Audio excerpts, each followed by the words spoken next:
Tuesday, August 19th, and we are continuing with our industrial sector focus daily update series, looking at the S&P 500. So let's get started. I will just start with a quick look at that company analysis framework, Michael Porter's 5 Forces, and do a little experimental application of this to leaders in each or 5 of the top subsectors in the sector. So we'll start with the largest company in the industrial sector, GE Aerospace, and take a look at, again, kind of an experimental generation of a 5 Forces analysis.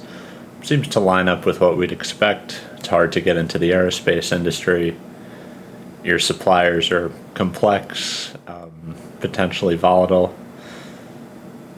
You've got major competitors, existing rivalry, very large and powerful customers, buyers like Boeing, and then a relatively low threat of substitute products. We can see things like digital meetings driving down air travel in general, which in turn drives down the demand for aerospace material products.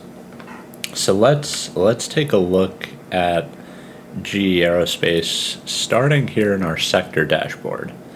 So if I turn on our industrials, GE Aerospace is located here just north of Cincinnati.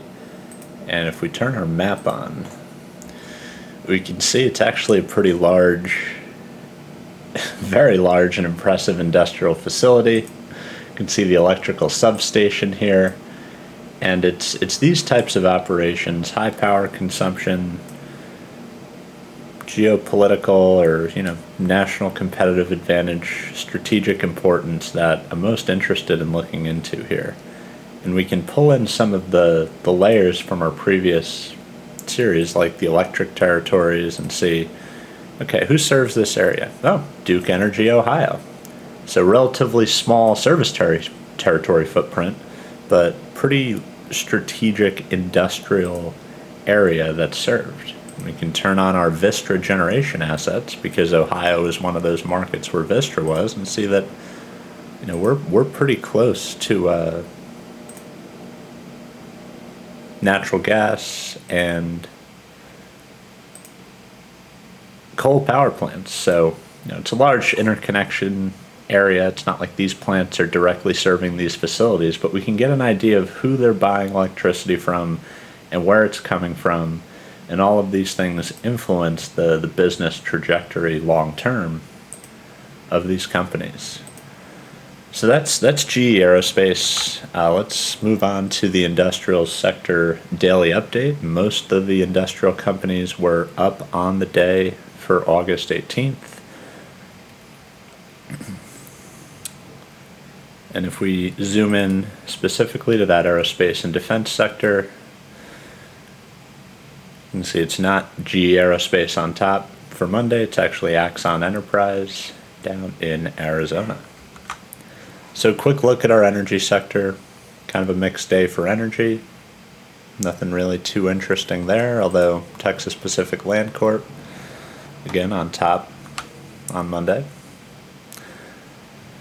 Utilities mostly down, with the exception of a few. NextEra AES renewables plays still gaining, but mostly mixed for the day.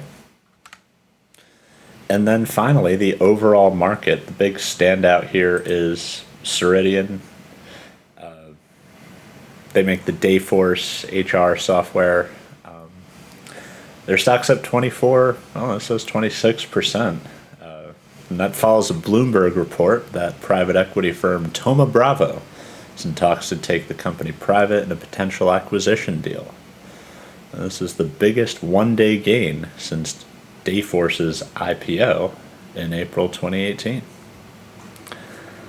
So that is going to do it for our update today.